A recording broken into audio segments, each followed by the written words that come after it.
History, history, history. How important is history? History applies to everything from where the stars and the sun come from to what you ate for breakfast. It includes mental health. So, on mental health, one of my favorite subjects to talk about in recent weeks and days. And so to treat mental health, history has to be considered.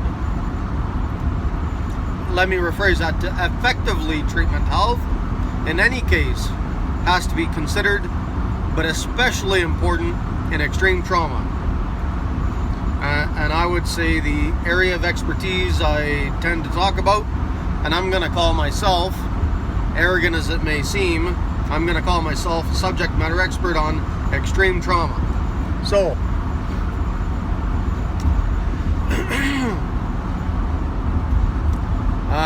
when it comes to, let's pick veterans for example. If a vet has grown up in the city as a boy, girl, child, teenager, a veteran could be considered for trauma treatment in a city. Could be any city, like Calgary.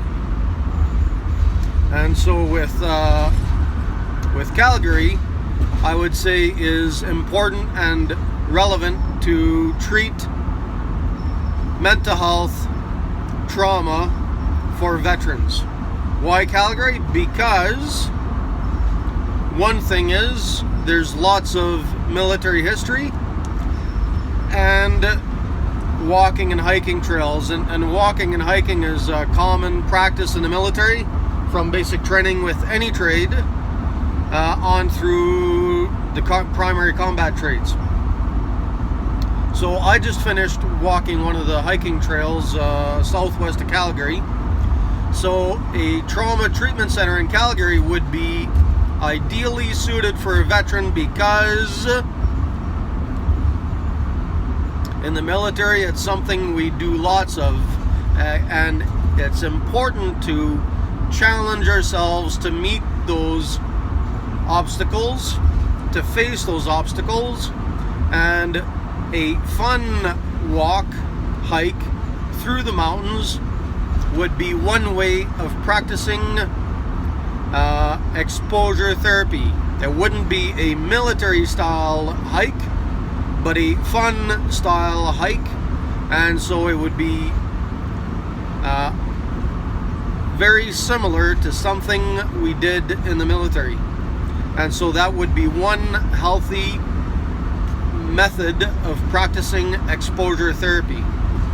And so you're not going to go on hikes every day, but there's lots of trails and things of that nature. And so again, on why Calgary could be ideally suited to heal somebody of extreme trauma, and in this case specifically for vets, again, is because, and I touched on it earlier, is the military history. So in Calgary there happens to be a lot of supports for vets and a museum, and there's still a base that's mostly decommissioned, but it's in part almost active.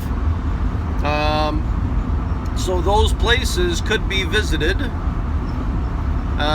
in a way to expose a veteran to the military aspect of the trauma, and a way to relive it in a healthy environment by practicing exposure therapy, by exposing a veteran to some of those items that caused trauma.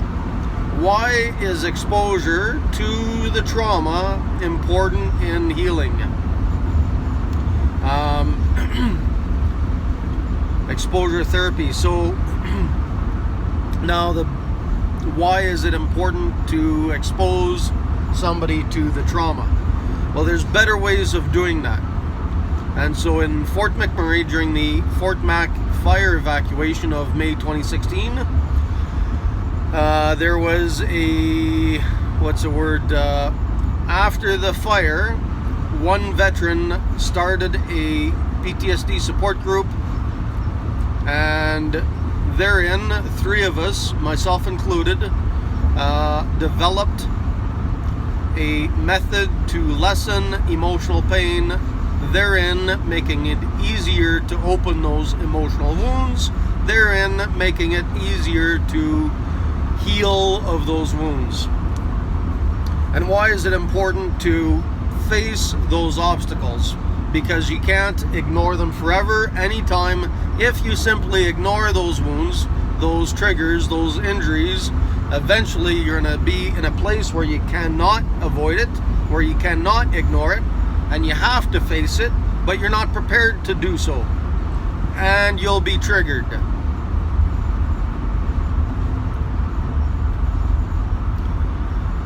Being triggered is not something that is,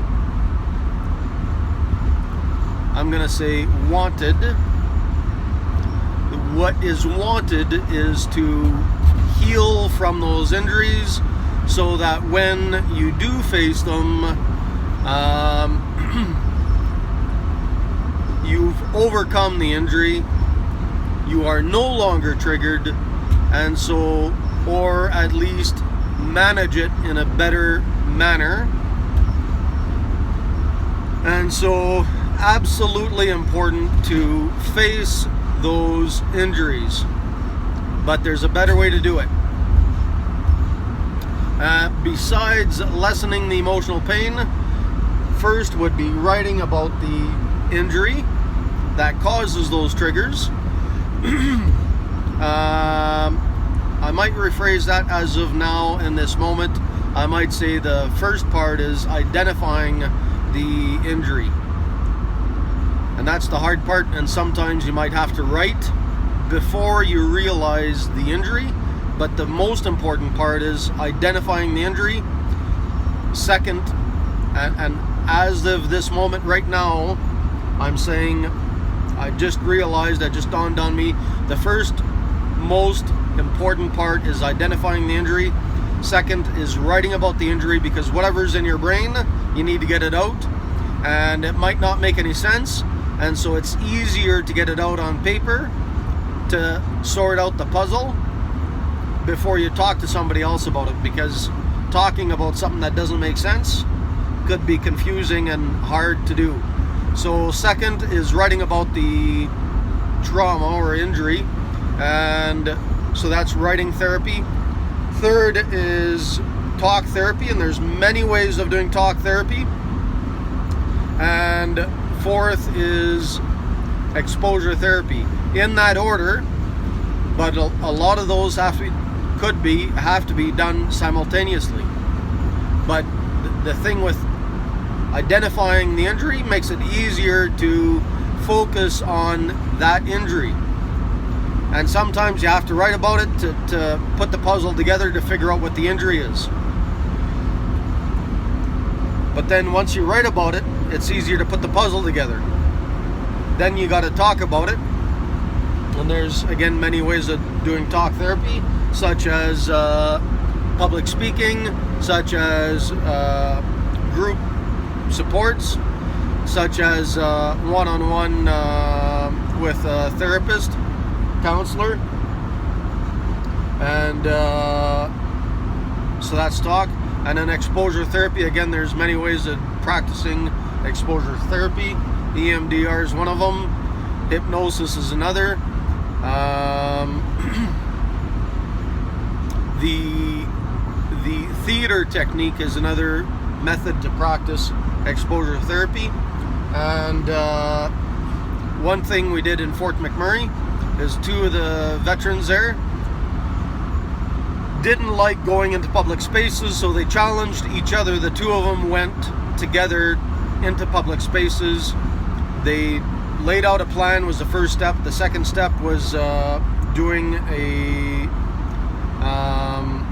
huddle a meditation, prayer, coffee therapy, grounding exercise, something to be in an emotionally good space, like a tailgate meeting, to tackle the obstacle. So then they would walk through the mall, exposing themselves to people in public spaces. And eventually it got easier and easier and easier where they could do it on their own. So that's another form of exposure therapy. So now, and so healing somebody in the trauma treatment center in the city of Calgary, as an example, say for geared or designed, ideally suited for veterans, I would say encompasses several aspects, such as the nature hikes, like in the mountains, among the many trails around the city, and like the museums and the military base could be visited, and to practice exposure therapy. But before practicing exposure therapy, there's several other steps that should be ideally would be practiced first, and that's identifying the injury, second, writing therapy, third, talk therapy, and fourth, exposure therapy. And so besides the hiking trails, which is walking and hiking is a common practice in the military, the other thing would be visiting places like the museum, I think it's the Tank Museum in Calgary. So there's and I'm sure there's other places around the city that could be visited, like if there's somebody from the Air Force, they could visit the airfield, the Calgary City Airport, to practice some of that exposure therapy. It's not an air base, but there's also the air base at Penhold just north of, it's a decommissioned base, but again, that could be a day excursion for somebody, a veteran, an Air Force vet, who needs to practice exposure therapy. So I think Calgary would be ideally suited for an extreme trauma treatment center specifically geared for veterans. And so, and that could include, well, there's lots of, well, any trauma treatment center could practice all of those things, but they often don't. But an extreme trauma treatment center, or extreme treatment for extreme trauma, would I think would be ideally suited in Calgary, and could encompass anything from homeless vets to rocket engineers. I don't know. So and so, yeah, I think oh, and here's the other thing I was gonna say. So that's considering that somebody's grown up in the city, I think that would be ideally suited for somebody to live or to practice exposure therapy from Calgary. But for somebody who's lived or grown up in the country, maybe another place that would be better suited for them could be in a town called Vulcan. Small town, again, considering a veteran's history, because history is deadly important. Deadly important because it's not often, usually not considered, often may result in drug addictions or suicide and or homelessness, and if somebody gets stuck in that rut, you might as well write them off.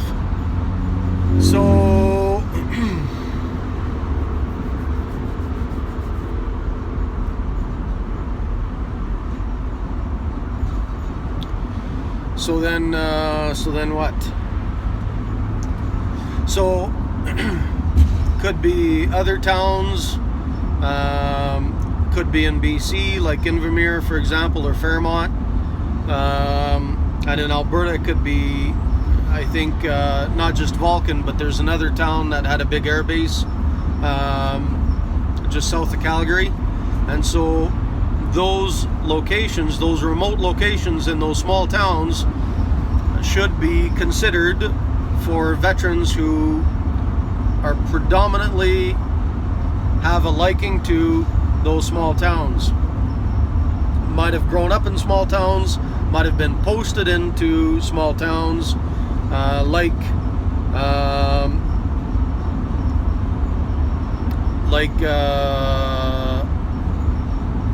Shiloh, Manitoba, Cold Lake, Alberta. It's remote. It's almost a city, but it's remote. So when the history is considered, places like the town of Vulcan, or let me see if I can find it, just south of Calgary. I think it's Nanton, has a big former air base. I think it's in Nanton. And so those things where a veteran might have grown up in a small town or posted or lived as an adult in small towns, those things absolutely need to be considered for those who've experienced or suffering from extreme trauma. And so